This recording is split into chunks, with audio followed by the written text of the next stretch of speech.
first saguaro bass. Little guy on the cliffhanger. They say you catch 9s here, but I don't think they're talking about 9-inchers. Hey guys, Cliff Perch here. We're down fishing today in the desert and gonna do a little drop shot. And we've got the new cliffhanger. This is the 6.5 inch. It's made out of the Scentsation soft plastics. You know, we wanted to have that nice little hand pour finesse worm, but still have the buoyancy, the softness, and the scent. We wanted a heavy scent, and that's where that Sensation soft plastics come in. And Big Bite Baits has made a sweet little drop shot worm for us here. So we're gonna try to catch some big ones today. We're fishing somewhere we haven't fished in a long time, but there's some big ones running around and we're hoping to get them. That was a surprise bite there. I was kind of lifting it to get out towards some other fish and he chased it up and grabbed it. Solid one though. Nice one. And it's just fun. Anytime you catch one of these, they're bound to be just a stud. There we go. I knew he bit it funny, like chased it, so I didn't get him where I normally would get him. You can see I got him in the bottom lip, but that happens sometimes. But they're just thick fish, man. He's a short one, but it's thick. They're so fun, so fun.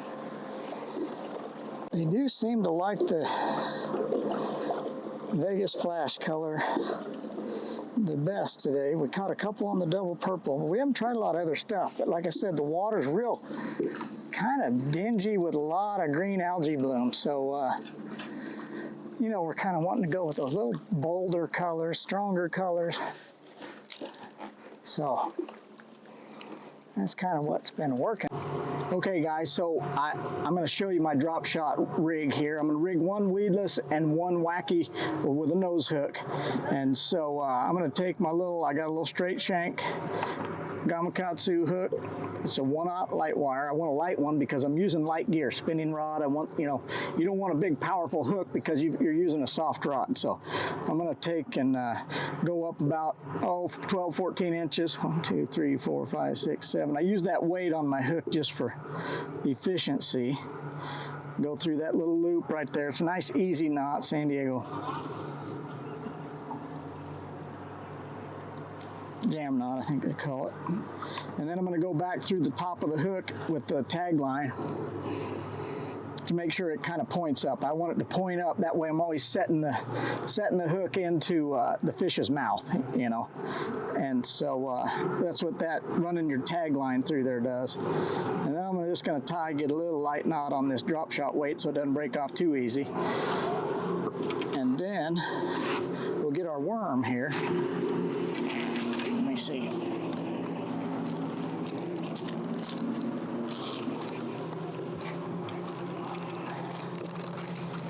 We'll get our worm here. I went with the double purple because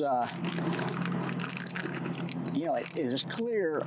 There's a pretty good algae bloom. Looks like a lot of green in the water, a lot of plankton, a lot of stuff blooming in the water. So I think a pretty bold color is probably going to work better. So that's why we're going to go with the double purple. And it got bit right away, so we know it works. We also got them on the Vegas Flash, and it's a more natural one, but you know, green pumpkins and purple shades.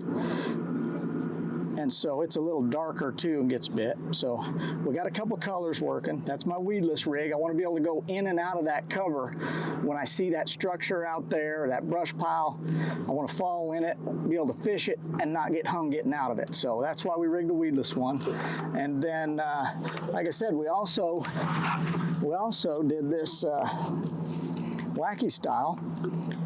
And sometimes, if you really need to soak a bait down there, you've got to, obviously you're not near as weedless, so you've got to watch that cover, but you can get a lot more action about holding it in the strike zone. You can get a lot more action out of your worm, even leaving that weight like an anchor on the bottom. I'm not pulling it out of the strike zone. I'm still able to give it a lot of action. Just pulse that worm a little bit, you know, look like just kind of a dying, wounded, vulnerable snack. And that gets them to bite a lot of times. So sometimes the wacky rig's real good, and or rig wacky style, and sometimes you got to go weedless just to get in and out of the cover. The rods, as far as the rod I'm using, this is the Phoenix Ultra MVX, my favorite drop shot rod. It's a 7.6 medium. I got a lot of length for casting.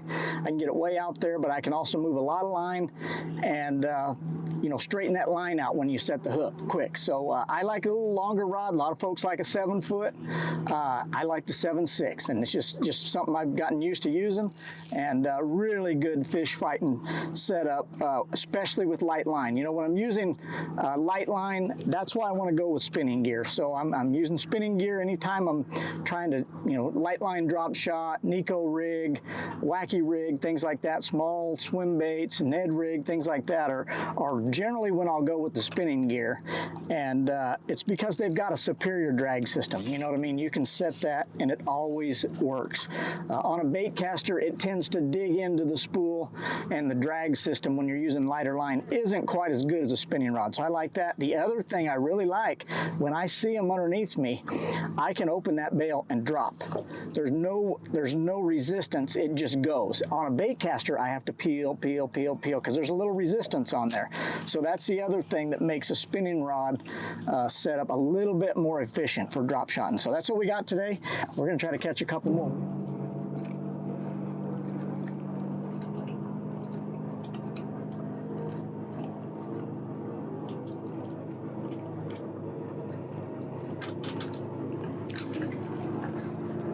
I got one bite.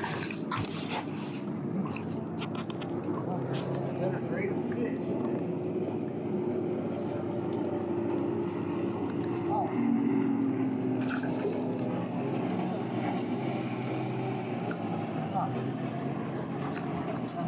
Another one on the old wacky style. Right where you want to hook them, top of the mouth is the best way to not lose them, right there. This one is a little 1/0 Gamakatsu. It's the little Aaron Martin's finesse drop shot one. It's got a little bit better hook gap from the point to the eye. So that little Aaron Martin series on the nose hook, a little bit better hook than the original one. So anytime you nose it, that's a good way to go. But that one worked. It's right up in that shade, that crack. And another one, this one's the Vegas Flash. They like that. You can see it covers a lot of different shades. It's a green pumpkin base, and then it's got purple bars with some red flake. So real nice looking Western color, but anywhere in the world, green pumpkin is not a bad way to go. So kind of covers all those bases. This one's Vegas Flash. There are some fish around this little point. The sun's kind of getting up there, so a lot of this shade gets close to the bank, and it really has kind of concentrated these fish up in here. You can kind of scan up along there. I've got that active target. You can scan out in front of you and see a lot of fish. And there's a lot of bait. You know, everywhere we've looked this morning, there's a lot of shad up there. They're acting like they're spawning, but there's also probably a pretty good hatch of these little gnats and stuff the summertime eat. And so they might be up there feeding. Plankton's real good up high. The higher in the water column you get, the better that plankton growth is. So that's another reason the shad are up. They're plankton eaters, you know. And so everything that eats the shad tends to be nearby. Bit at that time. I got him up there. Ooh, nice. These fish are so nice. I just brought it right up to that structure. I could see a big one on the side of it. And there was 3 of them that had followed me down that previous cast, got me on the back side, whatever that was. Broke me on like a zebra mussel or something. But, oh man, nice one.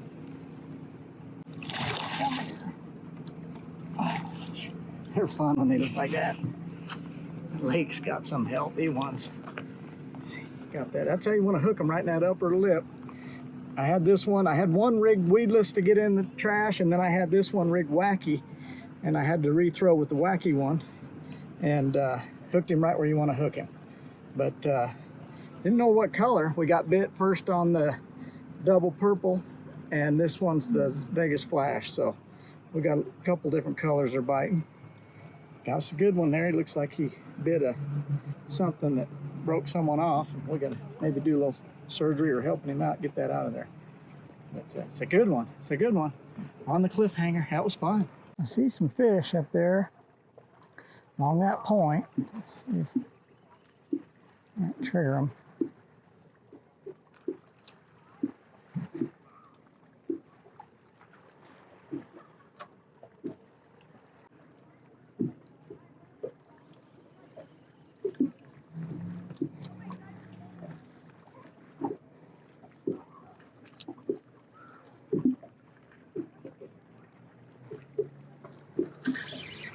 There he is, finally.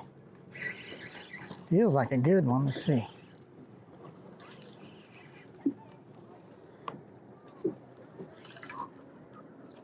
Oh yeah, nice fish. Oh, it's a giant. It's a giant. It's a giant. That is so fun. Oh my gosh. That is so fun. Look at that thing.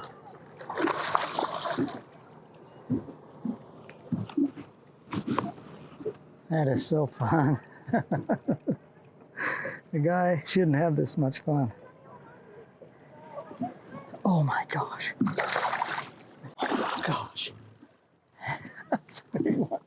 That's so fun. They're just chunky, fat fish. That is so cool. Big old joker. Buried that hook. It was not coming out that time. It's a good one. And we got it on the cliffhanger again. That's a 6.5, a little bigger profile.